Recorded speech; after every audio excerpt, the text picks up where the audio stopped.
What's going on, Star Wars fans? It is a lovely Saturday, and Ahsoka has officially been out for a few days now. So I think it's time to talk about that. But before we get into it, if you don't mind clicking that subscription button, hitting that notification bell, and giving this video a like, we'd appreciate it a ton. Thanks so much. Alright, so Ahsoka. I want to stay away from straight up reviewing the show or anything like that. I don't know that there's really too much to go into in terms of review for the first two episodes. I think I'd rather just talk about how I feel about the show so far in regards to Disney Star Wars, the different projects that they put out since they acquired the IP, and maybe a little bit about where I think the show might be going, how I think it compares to Rebels and Clone Wars, as this is certainly the most Filoni-esque show that we've gotten so far in live action. Obviously, there have been characters popping up in Mandalorian from Clone Wars and Rebels and those sorts of things, but this show is a little bit different. Let me start off by just saying this.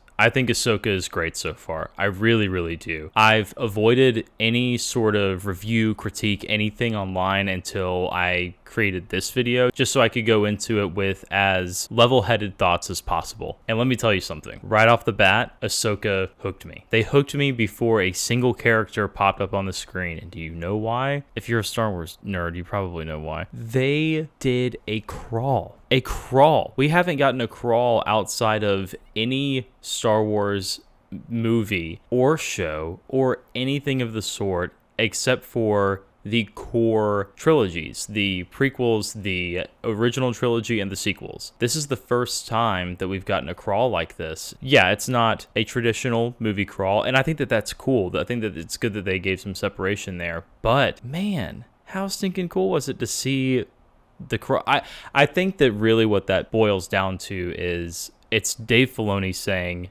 I believe in this show. I put a lot of love, effort, time, energy, blood, sweat, tears, all the above into making this show what it is, and I think that Star Wars fans are really going to enjoy it. And I'm going to go ahead and just say spoiler warning right here, because I'm going to talk about the first two episodes of Ahsoka freely. I wanted to give it a few days just because I wanted to be able to talk spoilers a little bit. Nothing crazy. I'm not going to go off into the deep end and spoil absolutely everything. I wanted to be able to just talk about the episodes fluidly so that it flowed well in the video. The first episode was really, really cool. I think that there were a lot of great setups. I think that they established Ahsoka and where she's at currently in the timeline very well. I think that they established Balin and his apprentice, whose name is escaping me currently, very, very well. I loved their intro. I thought that was super cool. They are a presence, a serious force to be reckoned with, no pun intended. I think it's neat to have some dark side users that aren't outright Sith. You can see sort of the internal conflict, especially in Valen, as he's going around and kind of giving them a chance on the front end of that interaction with the captain. He sort of is very hands-off on the front end of that conversation, and then it goes into obviously what it turned into, which is an onslaught of the entire crew basically. But it was neat to see that conflict. It was neat to see that they're not all bad necessarily. I think that's going to make for a really dynamic and interesting character later down the line. And the apprentice is very timid and confused and seems like she doesn't quite know what's going on or what to expect from her master's dealings with all of these Imperials and what have you. So basically in the first episode, we go along, Ahsoka finds this map, and the map gets taken from Sabine, and all that's really cool. The one maybe gripe that I had, and this seriously I think is the only gripe that I had, was the music that they chose for Sabine on her speeder. I know why they chose it. It makes sense. She's very edgy and very, punk rock, that sort of thing. Makes sense. I understand. However, the rest of the music in the show is so good and feels so Star Wars. It kind of just took me out immediately. But I digress. I felt like Natasha, the actress that plays Sabine, is a perfect translation of who Sabine was in the Rebels show to live action. Really, really great performance and feels very much in keeping with the character. Super cool to see. It was really cool to see Mary Elizabeth Winstead as Hera. I love that character in Rebels as well, and I think that she's doing a great job bringing her to life in live action. Very, very cool to see. And Rosario Dawson as Ahsoka. Interesting take. It's new. It's different. Ahsoka, that is so lively in the Clone Wars show that it's interesting to see her a little more grounded now. And I think that a lot of that just has to do with age and time and things that Ahsoka's gone through that maybe we haven't been privy to quite yet. Because let's face it, Ahsoka's been through more than just what we've seen in Clone Wars and Rebels, but the sheer heart that she gives the character and understanding that she clearly has of the character, I think is a great take. It's new, it is different. I think some people are probably going to have a tough time adjusting to that. However, she's awesome.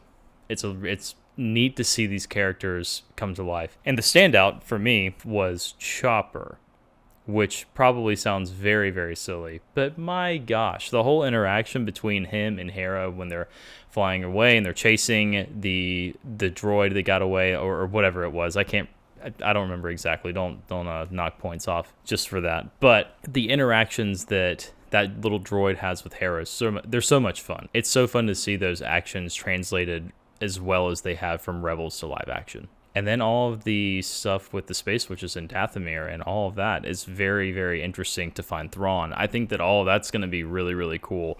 I love that we're getting into the weeds a little bit there.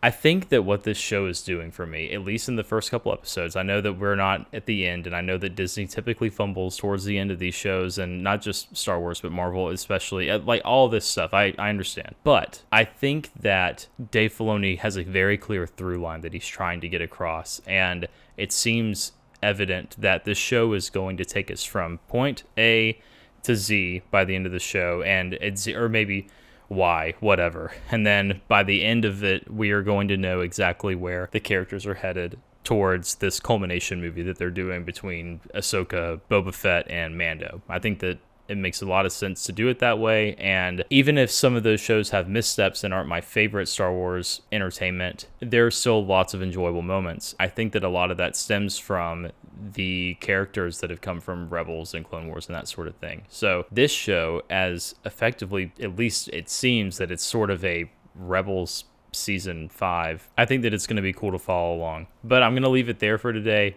Please, again, leave a comment, give us a like, and hit that subscribe button for us and turn the notifications on. We are going to be covering this show from beginning to end, and we can't wait to talk some more about it with you guys. But let us know your thoughts in the comments. Have you liked Ahsoka? Did you not like Ahsoka? Do you like Dave Filoni? Do you not like him? I want to know everything that you think. But until the next one, may the Force be with you.